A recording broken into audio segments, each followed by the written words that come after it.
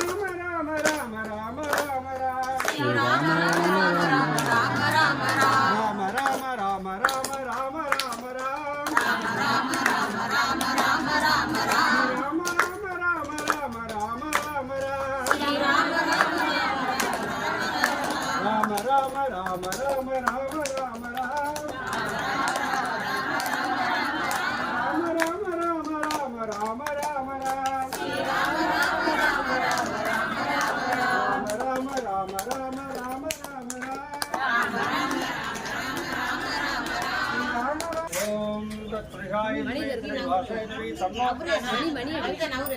ஓம் தத் பிரகாய ஸ்ரீ வாசாய ஸ்ரீ தன்னோ வாசாய ஸ்ரீ தன்னோ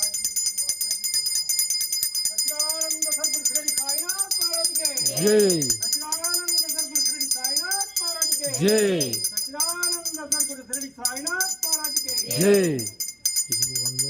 அடுத்த வாரம் மேல அபிஷேகம் பால் அபிஷேகம் மேலே பண்ணுறாப்புல ஏற்பாடு பண்ணுறோம். எல்லாரும் சீக்கிரம் வந்துருங்க. சுவாமிக்கு மேலே அபிஷேகம். நாராயணா நாராயணா நாராயணா அதுதான் கடங்க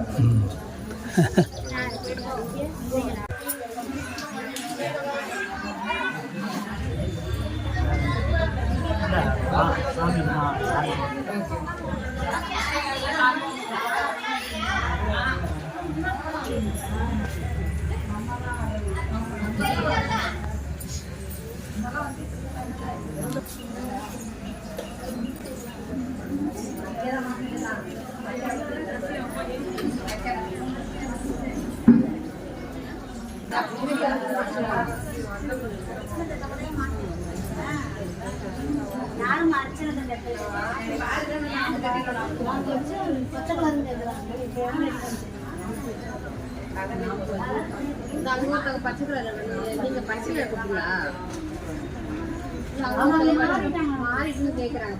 மாறினா பரவாயில்ல, சாமிக்கு வந்த பிறகு மாறலாம்.